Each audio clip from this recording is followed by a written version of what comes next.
Salut, mais c'est Pavel et j'ai fait appel à des renforts pour la vidéo d'aujourd'hui. Salut, je m'appelle Frodo et je vais vous montrer aujourd'hui comment améliorer votre technique de jeu avec la crosse.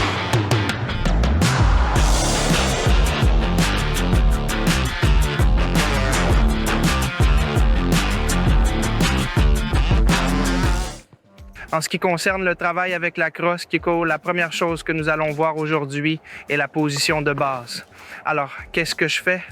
Je commence par la position de base, classique, allons-y. Je tends la crosse vers l'avant comme je le sens et je la tiens jusqu'au bout, jusqu'au bouchon, comme cela.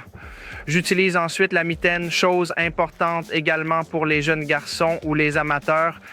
Je ne tiens pas la mitaine comme tout le monde le pense, mais je la place par-dessus, car cela me donne un effet de levier.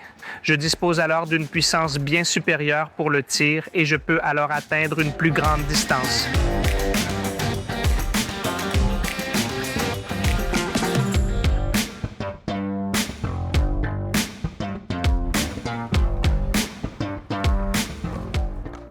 Je vais vous montrer maintenant une autre chose importante quand vous attrapez le palet dans le mitaine et que vous voulez jouer rapidement. Beaucoup de gardiens commettent l'erreur de jeter le palet par terre une fois attrapé. Le mouvement correct est d'attraper le palet, de s'accroupir, de poser le palet au sol. Il ne bouge pas, vous prenez la crosse de hockey et vous jouez.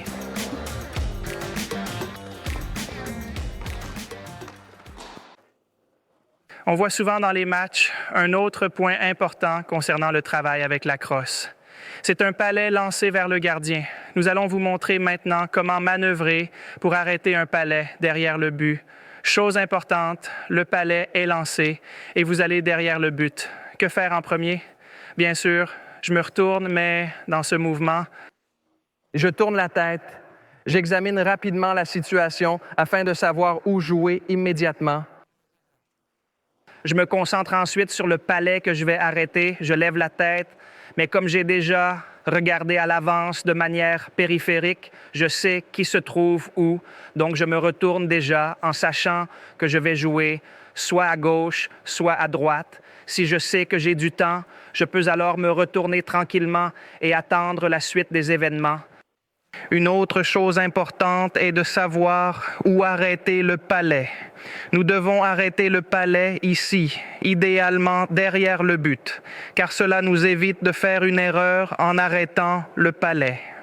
Si le palet se détache accidentellement de la lame et s'arrête ici, près du but, il ne nous cause pas de problème. Mais au contraire, si on n'arrête pas le palet ici, il passe devant le but vide. Et oui. Donc, une chose très importante, regardez quand je vais arrêter le palet, quelle est la situation et arrêter le palet derrière le but.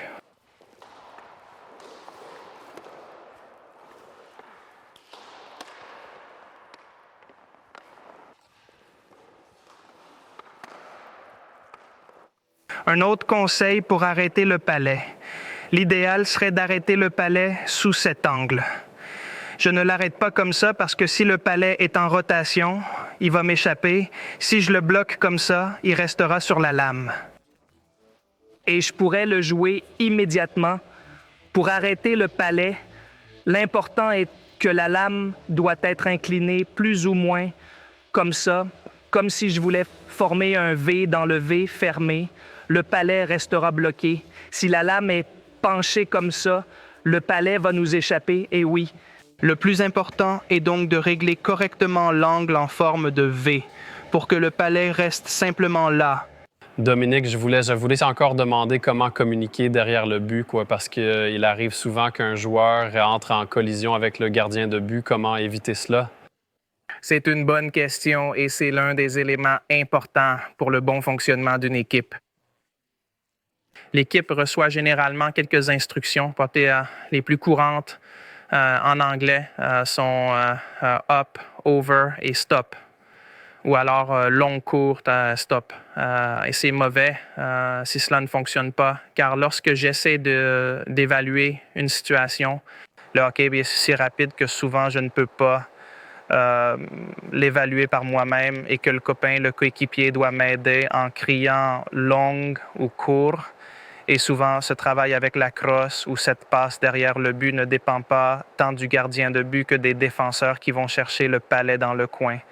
Voilà, je vous ai montré les choses auxquelles je fais attention et pour lesquelles je m'entraîne pratiquement tous les jours. Alors essayez vous-même. Eh bien, remercions Dominique de nous avoir un peu éclairé sur le sujet. Et si vous êtes intéressé par d'autres vidéos comme celle-ci, par exemple avec Dominique ou d'autres gardiens de but, alors cliquez ici et à la prochaine fois. Au revoir.